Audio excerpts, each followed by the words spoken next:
Alam nyo ba na may panahon dito sa Pilipinas na ang isang simpleng baso ng tubig o kahit yung hangin nilalangap nyo ngayon pwedeng maging mitya ng buhay nyo? Kamusta?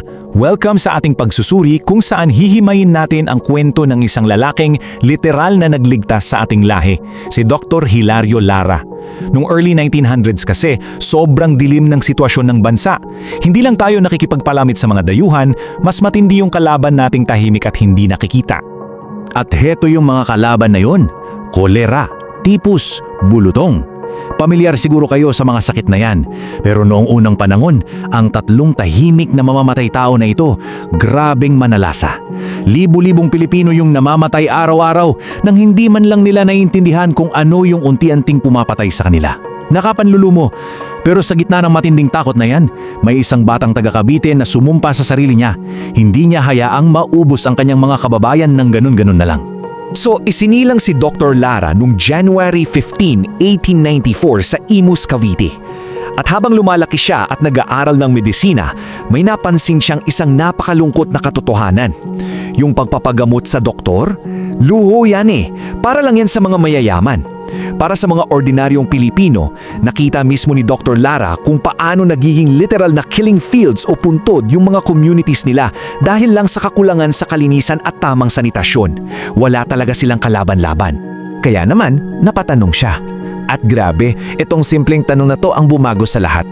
Bakit natin gagamutin ang may sakit kung pwede naman nating pigilan ang pagkakasakit? Diba? Make sense. Ito yung pinakamalaking aha moment niya. Imbes na umupo lang sa klinika at maghintay ng mga pasyente, naisip niya na kailangan nating solusyonan yung problema bago pa man magkasakit yung tao. At dito na nagsimula yung buong konsepto ng pampublikong kalusugan sa atin. Dahil dyan, hindi na siya nag-aksaya ng panahon. Pagkatapos niyang makagraduate sa College of Medicine noong 1919, hindi siya nakontento sa paggawa lang ng reseta. Lumipad siya pa Amerika sa sikat na Johns Hopkins University para seryosong pag-aralan ang epidemiology, yung agham ng pagpuksa sa mga epidemya. Gusto niyang i-master mismo kung paano pipigilan yung sakit sa mismong pinagmumulan nito bago pa to kumalat sa mga tao. Pero syempre, hindi naging madali ang pag-uwi niya dito. Isipin niyo na lang yung sitwasyon. Bit-bit niya pa uwi yung pinakabagong kaalaman sa siyensya at inhiniring ang pangkalinisan. Pero ang dinatnan niya, isang lipunan na ang sagot sa sakit ay anting-anting at paniniwala sa kulam. Paano mo nga ba naman ipapaliwanag ang konsepto ng mikrobyo at sanitasyon sa mga taong ang paniniwala ay nakakabit sa pamahiin? Ito yung unang matinding naging kalaban ni Dr. Lara. Kailangan niyang patunayan na nasa siyensya ang tunay na lunas. At para manalo sa kultural na laban na to, alam niyang hindi niya pwedeng gawin to na mag-isa. Kaya itinayo niya ang Institute of Hygiene na mas kilala natin ngayon bilang UP College of Public Health. Ang galing ng strategy niya dito. Imbes na siya lang yung gumalaw, nagparami siya ng mga doktor at siyentipikong susunod sa mga yapak niya. Hindi siya pumayag na magkulong lang sa isang komportableng opisina habang nagdurusa yung mga Pilipino sa labas. Hindi nga siya puro teorya bumaba talaga siya sa mga komunidad. Isa-isahin natin yung mga ginawa niya. Una, siya mismo yung naglakad at nag-inspeksyon sa mga lokal na palengke at maruruming estero natin. Ikalawa, direktang itinuro niya yung mga konsepto ng tamang sanitasyon sa mga ordinaryong tao. At ikatlo, ito yung nararamdaman pa rin natin hanggang ngayon, kinumbinsi niya ang gobyerno sa ilalim ni President Quezon na magpatayo ng mga health center sa bawat bayan. Yung mga pampublikong klinika sa barangay na takbuhan natin ngayong, matibay na pundasyon yan si Dr. Lara. Tapos, dumating yung ikalawang digmaang pandaigdig. Panahon ng mga Hapon. Pwede na sana siyang magtago at unahin ang kaligtasan ng sarili niyang pamilya, di ba? Pero hindi. Itinaya ni Dr. Lara yung sarili niyang buhay para siguraduhin na tuloy-tuloy pa rin ang supply ng gamot at patuloy na nakakaabot sa tao yung impormasyong tungkol sa sanitasyon. Kahit napakadelikado, nanindigan siya. Alam niya kasi na kapag bumagsak ang pampublikong kalusugan sa gitna ng giyera, tiyak na uubusin ng sakit yung mga Pilipinong nakaligtas sa bala. Dito mo makikita yung puso niya para sa bayan May sinabi siya na gusto kong pakinggan yon ng mabuti. Ang kalusugan ay isang karapatang pantao, hindi isang luho. Napakabigat niyan. Ito yung mismong naging kompas ng buong buhay niya. Ipinaglaban niya na lahat ng Pilipino, may pera man o wala, ay may karapatang mabuhay. At yung ganyang klaseng dedikasyon, yan ang tunay na sumagip sa ating lahat.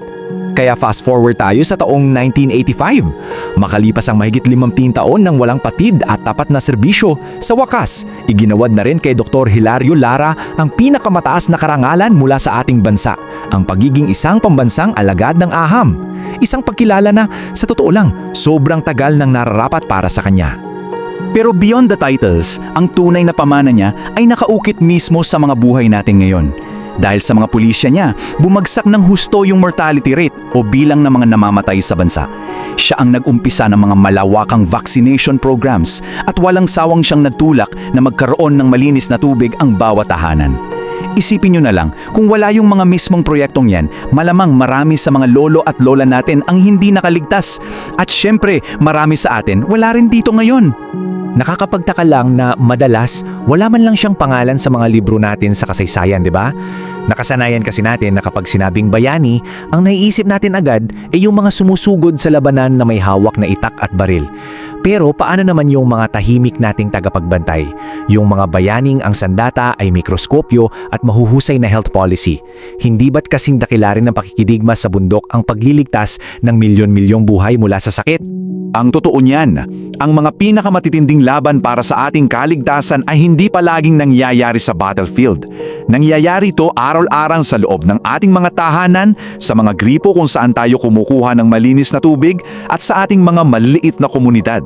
Kaya pakiusap ko sa inyo, sa susunod na iinom kayo ng isang malamig at malinis na baso ng tubig o dadaan kayo para magpakonsulta sa inyong lokal na klinika, huminto kayo kahit saglit at tahimik tayong magpasalamat sa isang Dr. Hilario Lara.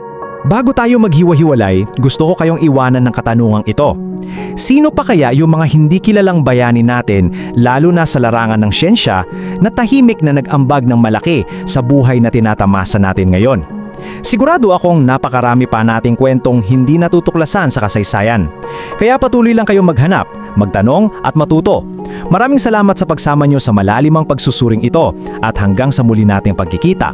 Kung nagustuhan mo ang kwentong ito, huwag kalimutang i-like ang video, mag-subscribe at i-on ang notification bell para sa iba pang alamat at kwentong bayan. I-share mo rin ito para mas marami pang Pilipino ang makaalala ng kagandahan ng ating mga kwento.